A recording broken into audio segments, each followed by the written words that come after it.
C'est le 9 septembre 2023. J'ai décidé de partir en aventure. J'avais près de 1,5 million gardés. Je me suis concerté avec ma famille, ma mère et mon père. J'ai décidé de prendre la route. Le jour quand je prenais la route, il était près de 5 heures quittant de Douala pour Garoua. 5-6 heures, j'ai embarqué dans le bus de touristique. Et après être arrivé à Garoua après 2 jours, on m'a logé dans un ghetto là-bas. J'ai versé l'argent. J'ai versé près de 350 000 pour quittant de Garoua pour Tamaracet. J'ai fait 2 jours à la frontière Cameroun-Tunisie. Dès que je parviens à entrer j'ai fait 2 jours à la frontière Cameroun-Nigeria. Dès que je parviens à entrer au Nigeria, le temps là, c'était mauvais, la route était mauvaise. Avec les kidnappings et quoi. Même au Nigeria, étant au Nigeria. Parce que quand on arrivait, les agents de la douane éco, ils trafiquaient certaines choses pour qu'on puisse nous arrêter, pour nous demander des rançons. C'est ainsi que moi et mes 3 amis, puisqu'on était 3, moi et mes 2 amis, on décidé donc de se concerter en appelant nos passeurs. On appelle nos passeurs, comme on avait 2 différents passeurs. Eux, les passeurs étaient en collaboration avec mon passeur. Je vais taire le nom ici là. C'est comme ça qu'on prend la route pour Kano. Pour Yola. La route de Yola, on est quitté à 2 jours après. On est quitté à 6 heures. On est arrivé à 15 heures. Et on ne pouvait plus reprendre la route à la gare de Yola. On nous a demandé de dormir. Que le lendemain, on va faire Yola Kano. C'est comme ça qu'on dort dans des conditions, je peux dire, désastreuses. Puisqu'on venait encore, on ne connaissait pas encore ce que c'est que l'aventure. On dort dans des ghettos, tout ça, les moustiques, tout ça à la gare de Yola. Certains connaissent ceux qui sont passés par là. Maintenant, quittant de Yola pour Kano, c'est là-bas que mon aventure a commencé pour moi. C'est là-bas que j'ai vécu vraiment ce qu'on appelle aventure. Puisqu'on est dans la voiture, on arrive bien, on passe les contrôles, tout ça. On est dans la voiture, à l'embarcation de Kano. Dès qu'on arrive à Kano, pour qu'on nous embarque la nuit, vers de 20h, 22h. On entre dans les trucs, les taxis. On nous charge à l'intérieur, près de 12 dans un petit taxi. On est serré avec les bagages et éco. Nous sommes en train de faire chemin. En faisant chemin, on passe le premier truc. Le premier péage. On passe le deuxième péage. Ils décident donc de nous faire descendre. Ils nous menacent avec les armes. Les policiers nigérians. Ils nous menacent avec les armes éco. Ils nous demandent de payer une certaine somme, près de 20 000 naira. C'est comme ça qu'on s'entend entre nous. On avait un peu d'argent, on décide de payer. On traverse. En arrivant dans un autre péage, c'est comme ça qu'on tire sur notre voiture. Ils font d'abord 3 sommations en l'air. Ils tirent sur notre voiture. Ils tirent sur notre voiture, mais rien de grave. Le chauffeur a filé, il a foncé sur eux. C'est comme ça qu'ils commencent à nous suivre avec les voitures. Ils nous suivent jusqu'à... On a failli faire l'accident. Mais comme Dieu n'oublie pas ses enfants. C'est comme ça qu'on arrive à les échapper. Le matin, aux environs de 4-5 heures, il y a un dernier péage qu'il fallait traverser pour arriver à Sokoto. Au niveau du péage là, à 5 heures, il demande à tout le monde de descendre. Comme moi, je suis camerounais, mais originaire du Bénin, puisque je suis né au Cameroun. Il commence à parler en Naoussa et en Yoruba, que Sokale, descendez. C'est comme ça qu'ils font descendre tous les gars qui étaient devant, puisqu'on avait embarqué 12. Il y avait près de 7 gars. Le reste, c'était les hommes. J'étais avec mes 3 combis qu'on a quittés depuis Gao ensemble. Ils font descendre toutes les femmes. Ils disaient qu'à Chao, comme les femmes étaient voilées comme les femmes musulmanes, qu'à Chao, ils commencent à les déshabiller, enlever leur foulard et go. Ils voient les têtes teintées. Ils disent qu'à Chao, que Soka les descendait. Nous, on n'est pas en but de nous derrière. C'est comme ça qu'ils ne nous voient pas.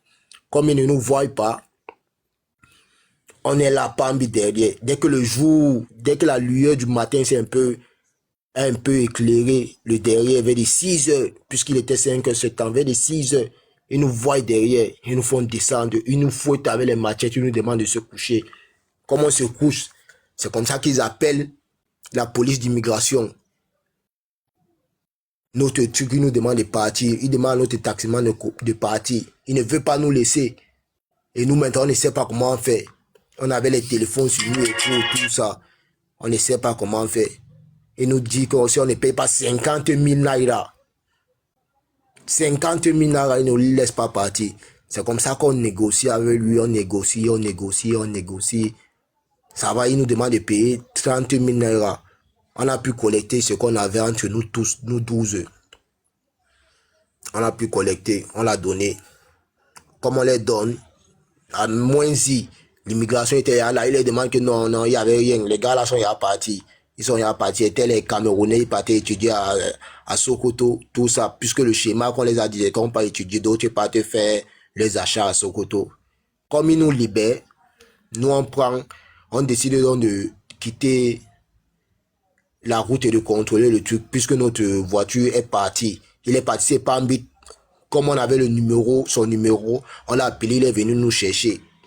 Comme il nous cherche pour aller nous lancer à Sokoto, en arrivant à Sokoto, il décide donc de nous mettre, il y a un manguier là à Sokoto. Le manguier là, quand on vous met là-bas en bas, on vous demande si vous avez l'argent à échanger ou pas, pour vous prendre, pour vous faire entrer au Niger. C'est comme ça que on décide de changer notre argent. Moi, j'ai décidé de garder ma part. Il y avait près de 50 000 francs CFA et près de 100 000 naira. C'est comme ça qu'on entre. Je change mon argent. Dès qu'on nous met sur les motos au niveau de Sokoto, c'est pour traverser le désert. C'est pour traverser le désert, le petit désert pour entrer au Niger.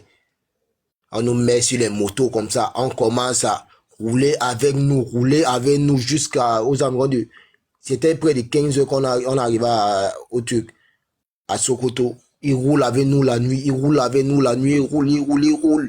On était près de 3 sur la moto, plus lui 4. Tu vois comment il évite le sable, On veut parler, il demande de fermer la bouche, comme mes amis parlaient français, mais moi, il y a le Nkassa. Il ne savait pas qu'il y a le Nkassa. Il parle, à un niveau, il s'arrête. Il appelle son frère. Il demande on s'asseye. Il appelle son frère, il demande que tu es arrivé, que non, je suis toujours en route. Donc, il décide donc de se rejoindre quelque part avec nous pour pouvoir attendre avec nous. C'est comme ça qu'il décide de prendre la route. Dès qu'ils arrivent, comme il y avait les femmes dans notre groupe, il veut éloigner les gars de nous. On dit que non, ce sont nos soeurs, on ne peut pas les laisser. Ce sont les soeurs, on ne peut pas les laisser. Il dit que ok, comme on ne peut pas les laisser, continuons alors. On part, on arrive à Tawa. À Tawa, il nous dépose à la gare de Tawa à Sonatel. Dès qu'il nous laisse là-bas, il nous dit qu'on appelle le numéro si la personne va venir nous chercher. C'est comme ça qu'on appelle notre truc, notre correspondant. Ils ne viennent pas, ils nous laissent là. On a dormi dehors avec les policiers qui passaient, les militaires qui passaient, dormi dehors, jusqu'à près de 2 jours qu'ils nous répondent, ils nous disent que vous êtes où. On leur donne notre position, on les envoie notre localisation. Ils viennent nous chercher. Ils partent encore nous prendre dans une petite école. Ils nous demandent de ne pas faire le bruit. C'est que les Nigériens, comme on était au Niger, c'est que les Nigériens vont appeler le Nier pour venir nous quota. Et eux-mêmes aussi, ils vont venir nous agresser. C'est comme ça qu'on reste là-bas 2 jours. Ils disent que le convoi soit aujourd'hui. C'était un mardi. Ils nous disent que le convoi soit aujourd'hui pour entrer, pour partir à Agadez, au désert d'Agadez. On était à Tawa. C'est comme ça que on fait 2 jours. Rien ne change. Nous sommes toujours là. Le 3e jour, rien ne change. Mais comme ils disent que ils vont bosser le polo, là, on était mélangé avec les Burkinabés. Maintenant, là où on était les Burkinabés, les Maliens, et quoi, les gars de l'Afrique de l'Ouest. On dit, ils veulent bosser le polo. On dit que non, calmez-vous, calmez-vous, on va partir, on va partir. La même nuit là, un autre convoi arrive, le quatrième jour, un autre convoi arrive, il nous trouve, il nous demande comment c'est ici. On dit que non, on nous a demandé de ne pas faire les brouillés, de se calmer. C'est comme ça qu'on se calme. On se calme. Je parle à mes combia. Je parle à mes frères Westaf, comme j'étais béninois, mais j'étais avec les Camerounais, puisque sinon au Cameroun, Gancho au Cameroun. Je parle à les frères Westaf, ils comprennent, c'est calme. La même nuit là, comme ils sont arrivés, on vient nous chercher à 23h. Moi, mon groupe de 12 personnes, on nous cherche à 23h, on nous demande, on nous dit qu'on va partir aujourd'hui. On nous met dans leur moto 3 roues là. Quelqu'un non. Ils nous mettent là-bas, ils commencent à entrer dans les forêts, jusqu'à pas nous laisser maintenant chez les Touaregs. C'est là-bas que l'aventure a commencé à être difficile pour moi. Ils partent nous laisser entre les mains des Touaregs. Ils nous embarquent dans la voiture. On entre, on monte, il commence à rouler. À un niveau, il nous demande de descendre, qu'on va marcher. Lui, il avance pour passer la police nigériane parce que le temps là, c'était le temps du coup d'État.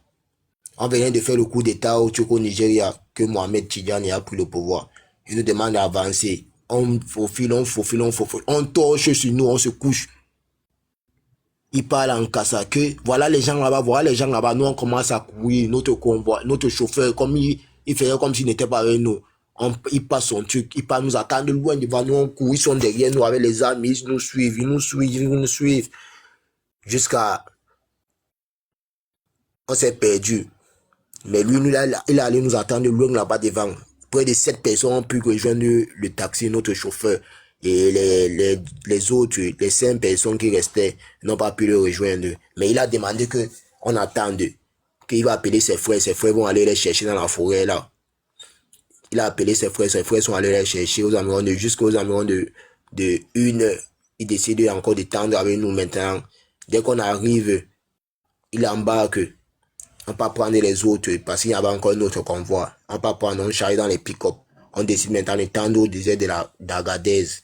Dès qu'on tend au désert d'Agadez, en arrivant là-bas, ceux qui avaient les correspondants qui étaient à Tamaracé n'ont pas payé, on les demandait de descendre. Et moi, je faisais partie, puisque j'ai versé tout mon argent, près de 350 000, mais ils n'avaient pas payé. C'était Gaston. Mon correspondant, c'était Gaston, il n'avait pas payé. C'est comme ça que j'ai dormi dans le désert près de 7 jours, près de 1 semaine, moi, avec les Burkinabés. On est resté dans le désert. Tous mes 2 combis étaient avec moi, mes 2 combis qui sont quittés depuis Garoua. Le reste des Camerounais qui étaient avec moi ont tendu les chenilles puisque les correspondants avaient payé. Écoute, on est resté là chaque jour à 16 heures. La tempête de sable commençait. Comme la tempête de sable s'annonçait comme ça là. C'est comme ça que la pluie commence de 16h jusqu'à 22h. On cherche le bois. On avait à notre programme, on cherche les bois environ de 12h, 13h. On rassemble tout ça dans un polo. Au désert, il y a les petits arbres pour s'abriter. Seulement même s'abriter. Tu sais que quand le tonnerre frappe, ce n'est pas bien de s'abriter sous les arbres. On décide donc de rester au milieu comme ça que ce qui va arriver. Nous sommes là en aventure. Il n'y a pas d'eau, pas de nourriture. Rien. Il y a les petits Touaregs là qui viennent nous vendre les choses aux environs de 12 heures chaque jour. Les tapioca, le pain, les gâteaux, les biscuits. Ils nous vendaient ça cher. Mais tu n'as pas le choix. Avec l'argent qu'on avait sur nous, on ne voulait pas sortir l'argent de peur que même dans notre groupe, avec les Burkinabés là, ils peuvent nous agresser. Écoute, comme on lisait les jeux, même l'eau, quand il n'y avait pas l'argent comme ça là, parce qu'on a commencé à manger les 2 premiers jours, on a commencé à manger l'argent. Comme l'argent est fini, mais comme il y avait l'argent, mais je ne savais pas. Et eux, ils lisaient les jeux. C'est comme ça qu'on décide de rester au désert. On reste au désert. Chaque Kassa qui vient, il prend ses passagers seulement. Comme c'était le point de rencontre de tous les passagers. Quand vous entrez à Gadez, on vous laisse d'abord là-bas, avant d'étendre avec vous vers, on appelle la première ville de l'Algérie, là, comment? Oh, il y a encore oublié le nom de la première ville de l'Algérie, là. Damas. Non, avant d'arriver à Tamaracet. Avant d'arriver à Tamaracet, il y a une première ville là. La ville là même, on est en train de goudronner ça. Bref, je reviens à mon histoire. Dès qu'on nous place là-bas, on passe près de 7 premiers jours. Ingiza.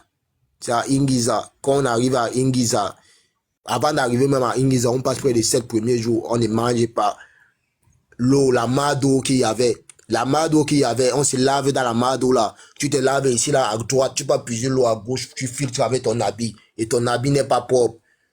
Les bouteilles, tu ne pouvais pas puiser l'eau de la pluie là-bas. Pourquoi? Parce que tu vas mettre la bouteille comme ça, le vent va venir renverser. On reste comme ça, on choque. J'avais maigri.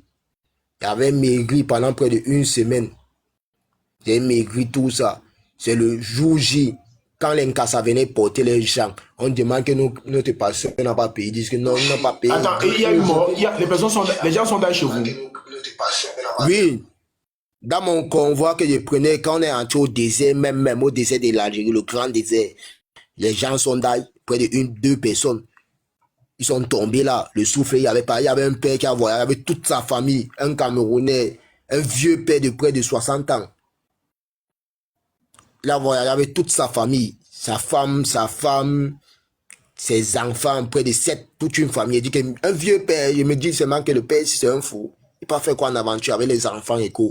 Près de 7 personnes, toute sa famille, il est parti avec eux en Algérie. C'est là-bas qu'on s'est tamponné dans la voiture, dans la RAV4. C'est comme ça on décide d'engager dans le désert. On engage le désert. Les gens meurent, près de 2 personnes. C'est comme ça qu'on les enquête. Attends un peu, les 2 personnes qui daillent là, qu'est-ce qui les tue? Qu'est-ce qui fait daille? Qu'est-ce qui les tue? Le soleil, non, le manque de souffle. Tu sens que c'était les gens asthmatiques. Les hommes, pas les femmes, les hommes. Tu comprends qu'un homme tombe, un soldat tombe, c'est que c'est chaud. Le désert est court, manque d'eau, tout ça. Mais avant d'embarquer, on nous a donné les sachets d'eau. Eux, c'est l'asthme qui les a tués. Ils avaient les problèmes d'asthme, ils cachaient. Comme ça que comme ils meurent là, on décide de garer le Nkassa. On ne peut pas les laisser en route comme ça, n'est pas bon. On décide de garer, on les enterre. Dès qu'on les enterre, on charge vite. Dès qu'on charge, on part au niveau de... Il y a un petit village dans le désert de l'Algérie. Il y a un petit village avant d'arriver même à Ingiza. On nous fait dormir là-bas. Le matin, vers de 5 h 6 h. On nous sépare avec tout les gars du convoi. Hein. Hey. Ils nous séparent avec tous les gars du convoi. Ils prennent les gars du convoi. Ils partent l'entouma un côté. Mais les gars là ne peuvent pas te parler. Tu sens encore les entouma. Puisque le matin, même nos soeurs Nkami ne pouvaient même pas nous parler. On les posait tellement les questions, ils ne pouvaient pas nous parler. Ils partent l'entouma. Eux environ de 5 h 6 h. Ils nous demandent d'embarquer. On embarque. Et comme tu embarques, il faut entrer vite dans le truc pour prendre même la place comme le pas que tu restes sur les bords. Comme il file là, si tu tombes, c'est ton problème. Hein. Tu tombes, c'est ton problème. C'est quand les gens tombaient dans notre convoi, ils suppliaient, ils garaient, parce que c'était un cas compréhensif. Il s'appelait Mohamed. C'est comme ça que quand les gens tombaient, ils prenaient. Quand on faisait le bruit dans son truc, dans sa voiture, il nous demandait de cette terre que personne ne parle. Nous avons les 7 h 8 h. Que personne ne parle, nous sommes dans le désert. Il parlait, il était avec un Black Kassala, un Touareg. C'est comme ça que dès qu'il y a eu un petit mouvement, les gens se plaignaient que ah, mon pied me fait mal, mes pieds me font mal, tout ça. Ils voulaient bagarrer dans notre convoi. C'est comme ça qu'il sort sa calache d'or maintenant. Il commence à calache comme ça. Il a giflé l'un de mes combis avec. Il a giflé avec la calache. Il dit que taisez-vous, où scout. Marquez mouchkin, où scout. Comme ça qu'on décide, on embarque, on part maintenant, on part. L'heure de la marche a commencé. C'est la seule chance qu'on a eue. La seule chance qu'on a eue au désert là, c'est que on n'est pas tombé sur les kidnappeurs. Mais le groupe qu'on avait tamponné, là-bas dans le désert avant Ingiza, le groupe, on a choqué les mères. Tu vois comment les mères me disent qu'on les a violés, on les a fait ceci dans le désert. Ils ont fait 2 jours, près de 2 jours sous l'arbre. Il y avait un petit arbre là. C'est la seule arbre qui est là-bas au désert. C'est là-bas qu'on vous parle. On les embinda. Ouais, on les embinda, non. On les entouma. L'autre, elle a dit même qu'elle était enceinte. Heureusement qu'elle avait son truc, sa bétadine qu'elle avait pour dans les garnitures. Elle a montré qu'elle saigne. C'est ça qui l'a sauvé. Mais on a pris son phone. Elle avait 2 phones. On a pris son phone. Moi, je suis arrivé. Moi, j'avais mes deux iPhones sur moi. À l'heure qu'on nous a demandé de Palm Beach, qu'on va venir nous chercher encore à 6 heures le lendemain pour nous amener à Tama. On voyait à la ville de Insala, tu vois les petites lumières de la ville de Ingiza, tu vois les petites lumières comme ça. On te dit que c'est Ingiza là-bas. On nous a Palm Beach même à 200 mètres de là. On nous a demandé de se taire. Nous sommes en train de dormir comme ça. C'est comme ça que Rwanda, que tout le monde est en train d'enterrer les trucs, les phones. Ils enterrent les phones. Moi, j'ai mes 2 iPhones sur moi, mon iPhone 8 et mon iPhone 5. J'enterre mes phones maintenant. Dès que j'enterre mes phones, nous environ de 4 heures, ils viennent nous chercher pour nous amener à Tama. On embarque. Ils nous couvrent avec le truc, avec la bâche, pour ne pas qu'on nous voie. Ils nous couvrent avec la bâche. On embarque, on tend. Dès qu'on arrive à Tama aux environs de 8 heures, il y a un petit ghetto là, il part une maison abandonnée. C'est une maison abandonnée, un chantier abandonné, il part, il nous Palm Beach là-bas. C'est comme ça que chaque personne vient chercher son correspondant. On nous trie par groupe. En nous triant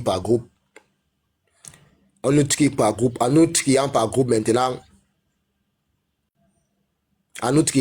maintenant, ils nous décident de nous mettre les passagers de Mohamed avec les passagers de Mohamed, passagers de tel avec les passagers de tel.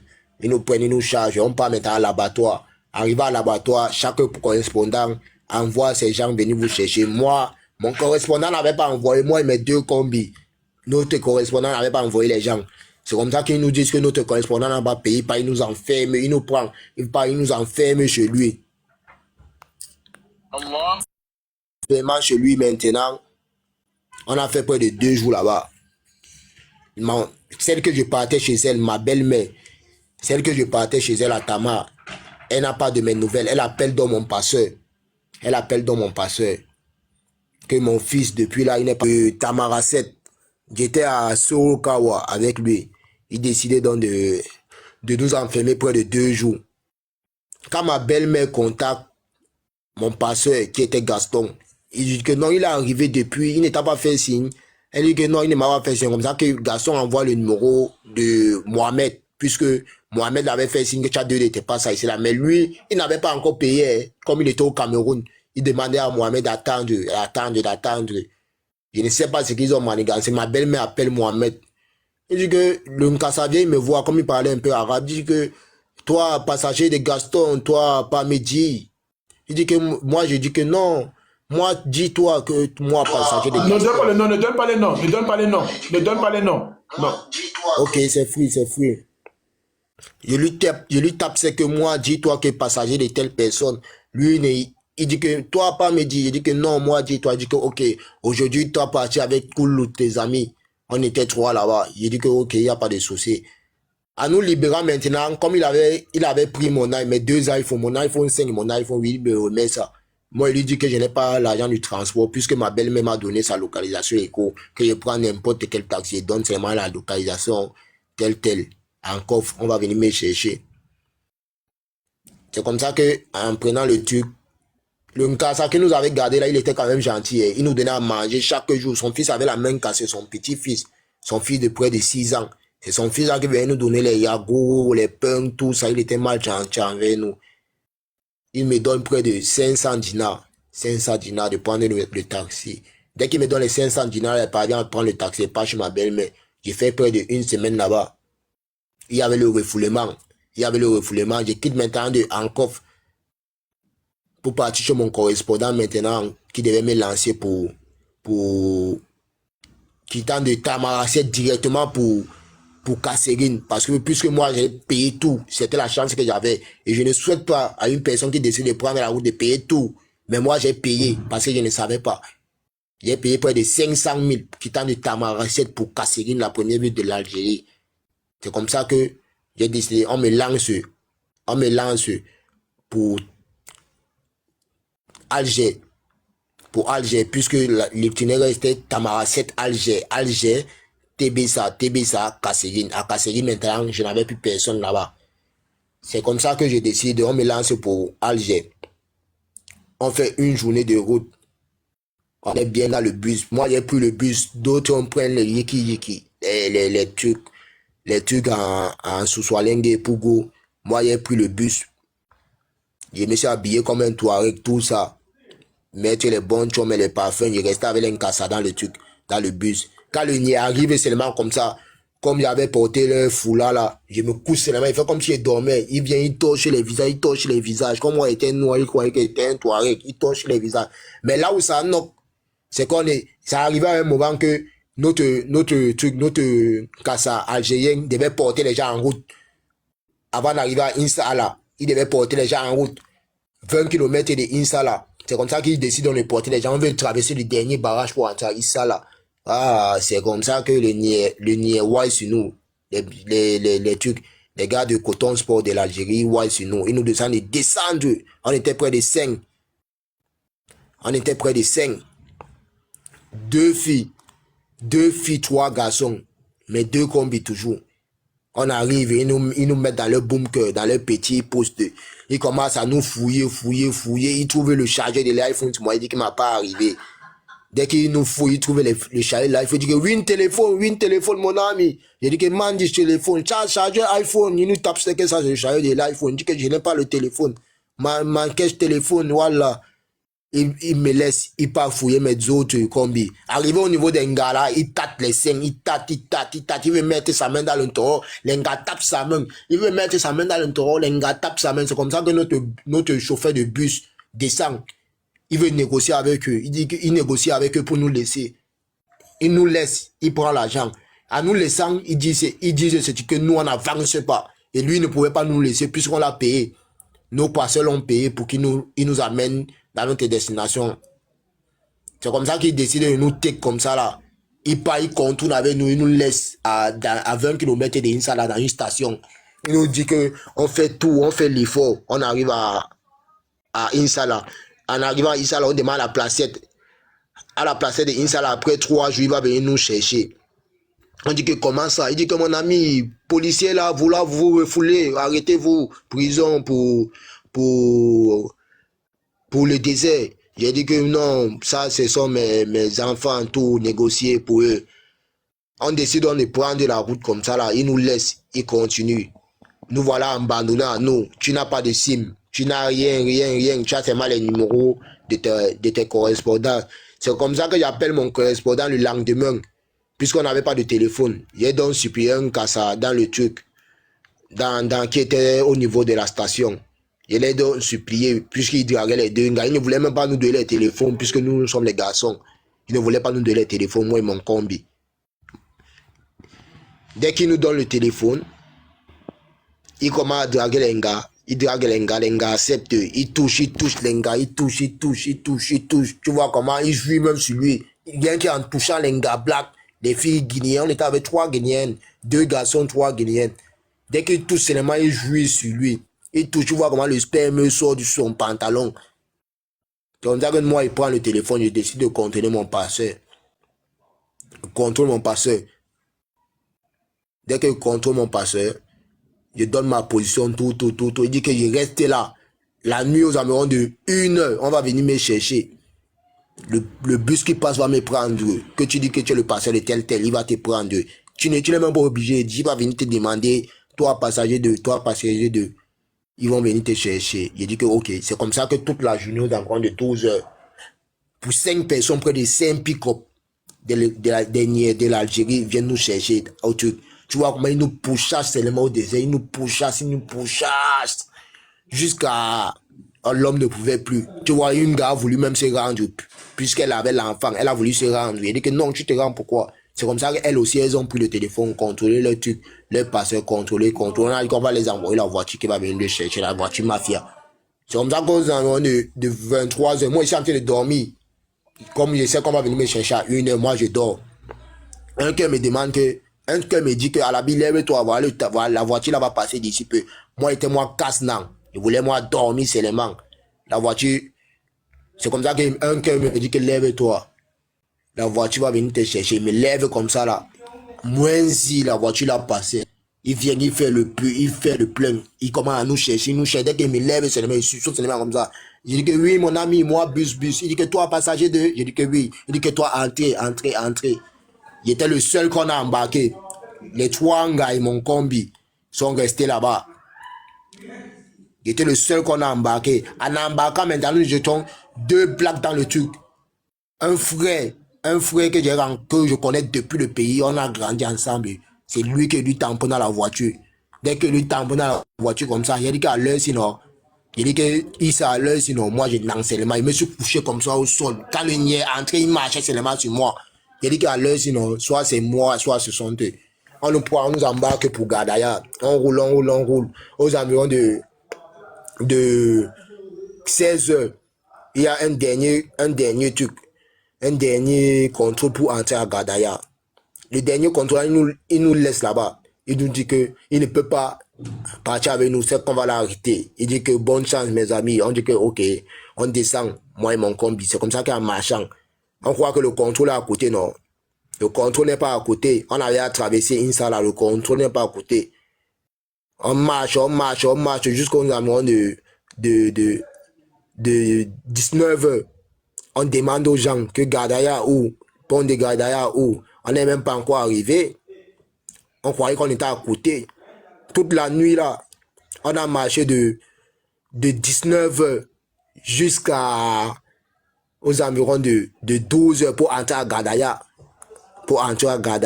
Et avant d'arriver même là-bas, il fallait monter, escalader les collines. Tu montes, tu crois que tu es au Mont Fébé, tu vois tout Yaoundé. J'ai dit que, hey, c'est quelle aventure ça? J'étais découragé. Même l'eau, il n'y avait pas à manger, il n'y avait pas rien. Mais tu choques comme ça. Il me dit que, mais à la bille, que de voir comme ça là. Bête, on t'arrête. C'est comme ça que, comme il n'y avait pas le refoulement était à passer. Et puis, il dit que, ah, Issa, il tape c'est comme mon combi, que moi, non, on m'arrête, moi, il rentre. Tu vois, comme ça, on se place seulement, le niais passe comme ça. Le niais passe, il nous lance les bouteilles d'eau. On croit même qu'il va venir nous arrêter. Il n'y avait pas le refoulement. Quand il n'y a pas le refoulement en Algérie, on ne peut pas te tabasser d'or. Tu pries même qu'on va te tabasser, on ne te tabasse pas.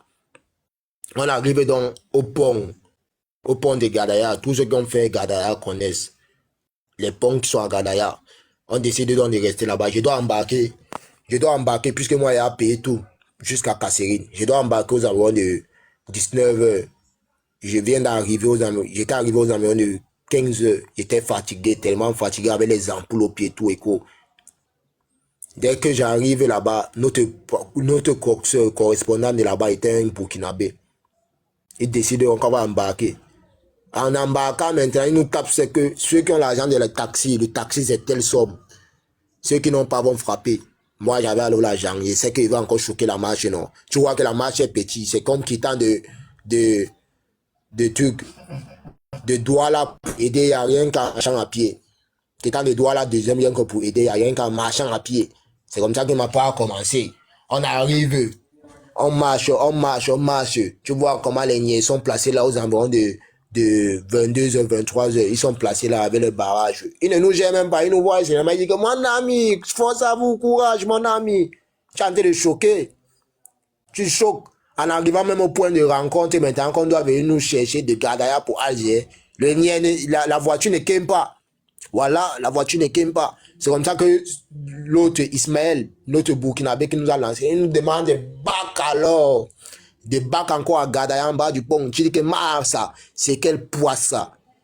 Que la voiture ne quaime pas, le truc, la fourgonnette n'est pas qu'on rentre. Mais comme les Burkinabés là, on bosse avec lui, avec les Guinéens là, qu'ils ne peuvent pas rentrer. Ils ne peuvent pas rentrer. D'autres ont dormi dans le chantier là où on était. Nous, on est décidé de rentrer. En rentrant maintenant, c'est comme ça qu'on les niais qui étaient en route là, ils nous disent que mon ami, vous pas partir à Alger, voilà, route gâtée. Le lendemain, aux environs de 18, ils nous demandent encore de refaire la même route. Bon, comme de frapper encore Douala pour aider. Tu n'as pas le choix, tu vas frapper. Il va aller à tout pour embarquer. C'est comme ça qu'on décide de reprendre la route. Le jour là, c'était moi maintenant le lendemain qui tirait le convoi, puisqu'il connaissait la route. Tu vois comment il marche. Les Burkinabés sont seulement là derrière moi. Ils me suivent. J'ai dit que ok. Dès qu'on arrive à un niveau, on décide de se reposer. Il dit que non, on ne se repose pas, on continue. Dès qu'on arrive au point de rencontre, on fait près de 2 heures. Moi, je m'étais perdu. puisque j'étais loin devant. Je croyais que je connaissais la route, pourtant je ne connaissais pas. C'est comme ça qu'il décide donc d'appeler encore, puisqu'il y avait à bailler la connexion au niveau de Galaya, il y avait la Simba, la connexion Eco. J'ai décidé d'appeler mon Burkinabé là. Il me dit que tu es où? Toi, tu es loin. J'étais parti loin à une station devant. Il me dit que non, tu es loin là-bas, qu'il faut revenir derrière. C'est comme ça qu'il décide de rentrer derrière, par derrière. Tu vois comment les clochards algériens. Parce que mon ami, la nuit, hein, tu ne vois rien, mais ils te voient, puisqu'ils ont les scooters, ils te voient, que mon ami. Je sors comme ça en route au niveau du rond-point. C'est comme ça que le Burkinabé, là, il décide d'embarquer. Ils embarquent seulement. Comme ils embarquent, c'est dans la fourgonnette. On a roulé de près de 3 heures jusqu'à 15 heures le lendemain pour arriver à Alger. En arrivant à Alger maintenant, ils partent nous prendre derrière la caserne militaire. Ils nous demandent de ne pas faire les bruits. De ne pas faire les bruits avec le refoulement. 3 jours après, il y avait le refoulement, ils nous demandent de ne pas faire le bruit. Comme on ne fait pas maintenant le bruit, tous ceux qui ont l'argent doivent avoir le correspondant. Moi, je n'avais plus le correspondant. Je n'avais plus le correspondant à Alger. Puisque mon correspondant, que j'avais payé mes 500, mon argent pour quittant de Turc, il voulait me lâcher. C'est comme ça que j'appelle donc ma belle-mère. Elle dit que tu veux lâcher mon fils. Elle commence à lui faire les menaces dans les groupes de la COCAM, tout ça. Que tu veux lâcher mon fils, tu veux lâcher mon fils. Il commence à dire que ok, tu es où? Je dis que c'est à tel à Alger. Il dit que ok, on va venir te chercher. C'est comme ça qu'on me prend de mon pambi là où j'étais. Derrière la caserne militaire, on me prend de mon pambi là où j'étais. On m'amène à bateau cassé. À Alger, bateau cassé. À Alger, bateau cassé. Il est tapé maintenant près de 1 semaine là-bas, puisqu'il y avait le refoulement dehors. J'étais chez un passeur là. Un passeur à bateau cassé. Il a fait 1 semaine chez lui, pas dans le ghetto. Hein. On était 5 chez lui. Le reste, il vivait que dans son ghetto. C'est parce qu'on avait tout payé. Lui, là, que non, vous êtes bien parce que vous avez tout payé. Il nous a mené chez lui. On mangeait chaque jour, on vivait bien. Mais la tête bosse parce que tu veux continuer ton chemin. On doit te lancer à Alger pour ça. Il dit que la route est mauvaise. Il dit que la route est mauvaise. Près de 1 semaine, la route est seulement mauvaise. Il y a jusqu'à faire 1 semaine, 2 jours. Le 3e jour, il dit que vous partez le soir aussi. Il y avait un combi là, Pacha, aujourd'hui là en Bengue. Aujourd'hui là en Europe. Comme c'est lui qui gérait la maison de Turc, il dit que toi tu vas partir gratuitement. Comme on était 5 dans le convoi, il dit que toi tu es le 6e, tu vas partir aujourd'hui aussi avec eux. Comme son frère, le frère de Pacha était son ami à lui. Il est aussi en Europe. Il dit que tu vas partir aujourd'hui. Comme ça qu'on nous lance pour TBSA. En arrivant à TBSA, il y a un truc là. Il y a un contrôle là que même si tu fais quoi, il n'y a aucune voiture qui va te porter là-bas. Même si tu as tout l'argent de la terre, il n'y a aucune voiture qui va te porter pour passer le contrôle là. On arrive à TBSA comme ça là. On a marché pour arriver à la gare des trains. À la gare à TBSA en bas du pont. C'est comme ça qu'on a, en marchant de près de... On nous a laissé à 5-6 heures. En marchant de 6 heures, on est arrivé là-bas aux environs de 13 heures. Tu vois comment on passe les policiers là au niveau du contrôle. Ils nous saluent que mon ami, bonjour. Kolo, Tunisie. Ils sont fiers qu'on quitte le pays. Ils savent que nous sommes passagers. C'est seulement que les paysans bossent le pays. Eux-mêmes, ils font seulement le travail. C'est comme ça qu'on arrive à TBSA. Il y a les gars de la COCAM là. Ils nous demandent d'entrer dans la communauté, de venir s'inscrire. Tant que tu vas t'inscrire. C'est le kidnapping. Quand tu t'inscris comme ça, tu entres là-bas, c'est le kidnapping. Tu t'amènes sur la colline, comment te torturer, tout ça. Mais comme je suis un gars d'abord que, moi d'abord, mon sang d'abord est fort. Ici dehors. J'ai commencé à voler brasse avec eux. Ils disent qu'on peut dire, on va te kidnapper. C'est comme ça qu'un gang de mon quartier, moi je suis des maquilleurs. Un gars de mon quartier sort là-bas, il dit que, oh, vous connaissez le petit ici. Ne tentez même pas avec lui, il va vous poignarder vous tous ici là. Ce n'est pas vos choses que vous dites que vous êtes du 12 là. C'est comme ça que tous les gars de New commencent à parler Nkassa. Ils parlent Nkassa. Comme je dis. Code le mot. Ok. Ils disent que Moune. On parle en Aoussa, on parle, on cause. Il dit qu'il n'y a pas de problème. Il dit que laissez mon convoi, allez faire ça aux autres. Il dit qu'il n'y a pas de problème. De 13h jusqu'à 15h, De 13h jusqu'à 15h, on n'avait pas de problème. Les policiers passaient, ils nous donnaient même à manger. On vient à Tébessa, on vous partage voilà, la nourriture. Les cas de Tébessa sont trop frits. Même comme c'est là-bas qu'il y a plus de refoulement, Tébessa et Oran. Ils sont trop frits, ils viennent, ils nous partagent des habits, les trucs, les peurs. Pourtant, je suis passager. Hein. Je n'ai même pas fait une journée à Tébessa. Une journée à 16h. C'est comme ça que les Blacks commencent à dire qu'il y a un refoulement, il faut se parler, que le lendemain il y a un refoulement, il faut se parler. On dit que non, notre convoi ne peut pas se parler, tu vas venir nous chercher cette nuit pour tendre directement pour truc, pour Kasserine. On ne s'est pas embêté alors. On ne s'est pas embêté, on contrôle notre taxi. Il vient nous chercher aux environs de 22h. Aux environs de 22h, il nous prend comme ça. On embarque pour Tébessa. On embarque pour Tébessa. On choque, on choque, on choque. On choque. Jusqu'à on arrive à Elwet. Tébessa, Elwet. Elwet, c'est la frontière. C'est la frontière pour pouvoir atteindre Kasserine. Et nous pas embêter là-bas. Le lendemain, il revient nous chercher. Après, le lendemain, il revient nous chercher, il nous déplace encore. Comme il y avait trop l'Inkasa qui passait dans notre position. Il revient nous chercher. À nous chercher maintenant, il nous pas embêter encore. Dans un autre polo, on tape là-bas 5 jours sans manger, sans boire. Avec les femmes dans notre convoi. Les gars appellent les correspondants. Puisque moi, je n'avais pas, je ne captais pas ma SIM, ne captait pas là-bas. Il y a seulement une SIM qui capte là-bas. Une SIM qui capte là-bas. Ils appelaient le passeur. Le passeur dit que non, on va venir vous chercher, on va venir vous chercher. Non, on va venir vous chercher. Mais la pression, c'est le 5e jour là qu'ils viennent nous donner à manger. Tu voyais comment les manger. Tu voyais comment les manger. Tu voyais comment les... On décide donc de rester. Le 5e jour, ils viennent nous chercher aux environs de 20h pour tendre avec nous à Kasserine. On entre, avant Kasserine, il faut d'abord choquer à pied. Parce qu'il y a les chidophares qui peuvent vous repérer. Ils nous montrent une lumière là, qu'on doit marcher pour atteindre la lumière là grande. Tu marches, la lumière s'éloigne, c'est les manques. Tu comprends que oui, tu es en train de choquer ta part. Tu vois la lumière, tu es ici là. Tu es ici là comme ça, tu crois que la lumière à côté. Tu marches, la lumière s'éloigne, c'est les manques. De 22h jusqu'à 2h, 3h. Pour atteindre la lumière là, il te jure grand. La lumière là, il te jure grand. Ce n'est pas que te manque. Ceux qui font le lac, qui ont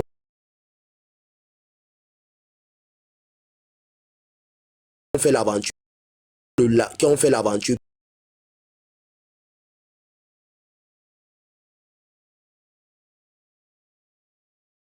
peuvent te dire, qui ont fait l'aventure, peuvent te dire, qui ont fait l'aventure, peuvent te dire, c'est fou, on peut embarquer. Avant d'embarquer, j'ai dit à mon Kasake, avec grandement une flot, il est tapé, c'est que père, Ken Garo, un Jeep Garo, qui veut fumer. Il dit que toi fumer, il dit que oui, normal, il sort près d'un paquet de cigarettes, il me donne comme ça. Il dit que n'allume pas ça, étant debout, couche-toi pour fumer. Parce que de plus loin, on peut voir la lumière, on vous torche là-bas. C'est comme ça que j'ai de fumer ma cigarette, on embarque. En embarquant maintenant à Kasserine, c'est là-bas que le film de la Tunisie a commencé. Comme le temps là, il y avait évasion à Kasserine. On arrive, il nous dépose à Kasserine. À la bonne 100 quelque chose de 105 km à Kasserine. Dès qu'on arrive à Kasserine, nous sommes de ces pas en bit pour contrôler un taxi mafia pour venir. Parce qu'il y avait un numéro là qu'il fallait contrôler sur un papier. Donc de ces pas en bit, on était près de 30-40. 30-40. Près de 30 à 40. C'est pas en bit. C'est pas en bit. Maintenant, quand c'est pas en bit, on entre dans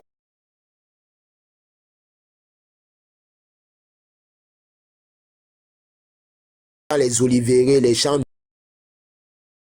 C'est pas en bit, on entre dans les oliverains, les champs de à l'heure là. À mon ami assis, mon ami assis. C'est comme si les gars là, non,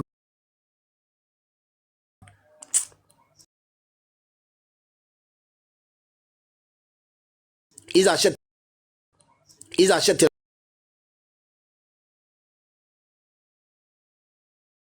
le matériel pour travailler la nuit.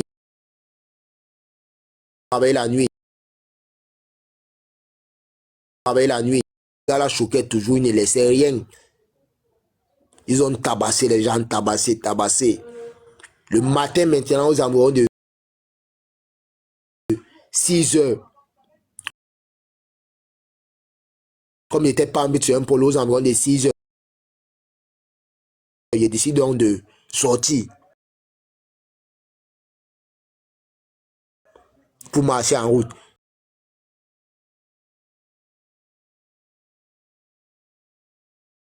C'est comme ça qu'à marcher en route, il dit que vous ne live true life, qu'on ne vit pas de vie, qu'on reste. C'est comme ça qu'on reste, il commence à nous poser les questions que vous avez des passeports, on dit que non, on n'a pas de passeport. Vous sortez d'où? De Cassis, de TBSA, on dit que oui, vous êtes entré ici comment? Je ne suis pas musulman, je suis chrétienne moi. Par la